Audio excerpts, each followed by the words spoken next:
ಓಂ ಶ್ರೀ ಗುರು ಬಸವಲಿಂಗಾಯ ನಮಃ. ಇವತ್ತು ನಮ್ಮ ರಾಜನಾಥ್ ಮಹಾರಾಜ್ ಅವರು ಮೊನ್ನೆ ಏನು ಪ್ರಯಾಗ್ರಾಜ್ದಲ್ಲಿ ಮಹಾಕುಂಭ ಮೇಳಕ್ಕೆ ಭಾಗವಹಿಸಿದ್ರು, ಅಲ್ಲಿ ಅವರ ಒಂದು ಕಾಲ್ತುಳಿತದಲ್ಲಿ ಅವರು ಮರಣವನ್ನು ಕೇಳಿರ್ತಕ್ಕಂಥ ಸುದ್ದಿ ಭಾಳ ವಿಷಾದನೀಯವಾದಂಥದ್ದು. ಇವರು ಭಾಳಷ್ಟು ಜನಕ್ಕೆ ಅವರು ಆಹ್ವಾನನ ಕೊಟ್ಟಿದ್ದರು. ಕೆಲವು ಮಠಾಧೀಶರು ಎಲ್ಲ ಅವ್ರವ್ರದ್ದೇ ಆದಂಥ ಸಮಯಕ್ಕೆ ಹೋಗಿ ವಾಪಸ್ ಬಂದರು.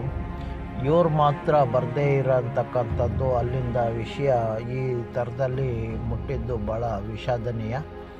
ಅವರು ಏನು ನಮ್ಮ ಬಂಜಾರ ಗುರುಪೀಠದಲ್ಲಿ ಭಾಳ ಅಷ್ಟು ಜನ ಭಕ್ತಾದಿಗಳ ಮನಸ್ಸು ಮತ್ತು ಹೃದಯವನ್ನು ಗೆದ್ದು ಅವರು ನಮ್ಮ ಗುರುಗಳಲ್ಲಿ ಭಾಳ ಅಪೂರ್ವವಾದಂಥ ಒಂದು ಸಿದ್ಧಿಯನ್ನು ಮಾಡಿಕೊಂಡು ಇರ್ತಕ್ಕಂಥದ್ದನ್ನು ನಾವು ಮನಗಂಡಿದ್ವಿ. ಅವರು ಏನೇ ಕುಟುಂಬ ಸಮಸ್ಯೆ ಅಂತಂದರೂ ಕೂಡ, ಏನೇ ಕೆಲಸ ಕಾರ್ಯಗಳು ಆಗಬೇಕು ಅಂತ ಅಂದರೆ ಅವರು ಭಾಳ ಸರಳ ಉಪಾಯಗಳನ್ನು ಅವರು ಹೇಳೋದ್ರ ಮೂಲಕ ಏನೇ ಸಮಸ್ಯೆ ಇದ್ದರೂ ಬಗೆಹರಿಸ್ತಾ ಇದ್ದಂಥ ವ್ಯಕ್ತಿತ್ವವನ್ನು ಹೊಂದಿದ್ರು. ಅವರು ದೇವರು, ಧರ್ಮ, ಆಧ್ಯಾತ್ಮ ಅಂತಂದರೆ ಜ್ಞಾನ ಮತ್ತೊಂದು ಅಂತ ಯಾವುದೇ ತರ್ಕಬದ್ಧತೆಯ ವಿಚಾರಗಳು ಅವರಲ್ಲಿ ಇರಲಿಲ್ಲ.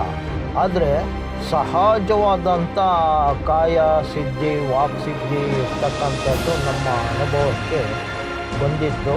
ಅಂಥವರು ಪಾಪ ಈ ಥರದ ಒಂದು ಕಾಲ್ತುಳಿತದ ಸಂದರ್ಭಕ್ಕೆ ಈಡಾಗಿದ್ದು ಭಾಳ ವಿಷಾದನೀಯವಾದಂಥ ಸಂಗತಿ. ಇನ್ನೂ ಹೆಚ್ಚು ವರ್ಷ ನಮ್ಮ ಜೊತೆಗೆ ಅವರು ಇರಬೇಕಾಗಿತ್ತು.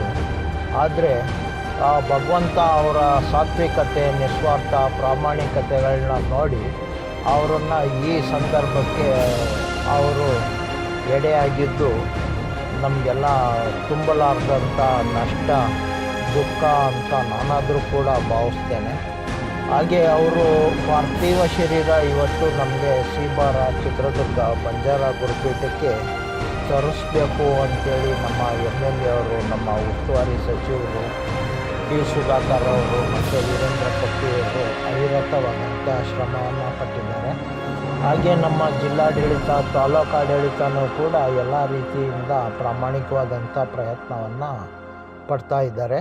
ಆದಷ್ಟು ಬೇಗ ಚಿತ್ರದುರ್ಗ ಶ್ರೀಬಾರ ಬಂಜಾರ ಗುರುಪೀಠವನ್ನು ಪಾರ್ಥಿವ ಶರೀರ ನಮ್ಮ ರಾಜನಾಥ್ ಮಹಾರಾಜ್ ಅವ್ರದ್ದು ತಲುಪಲಿ ಅಂಥೇಳಿ ನಾವು ಭಿನ್ನಯಿಸ್ಕೊಳ್ತೇನೆ.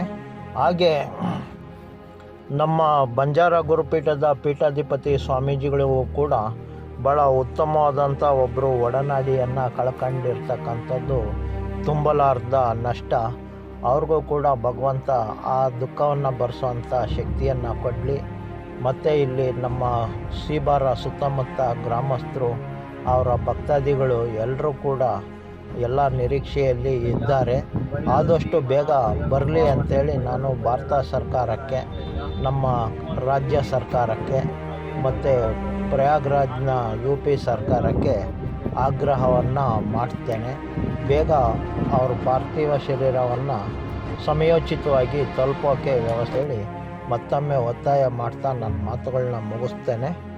ಜೈ ಅಂಬೇಡ್ಕರ್, ಜೈ ಇಂಡಿಯನ್ ಕಾನ್ಸ್ಟಿಟ್ಯೂಷನ್.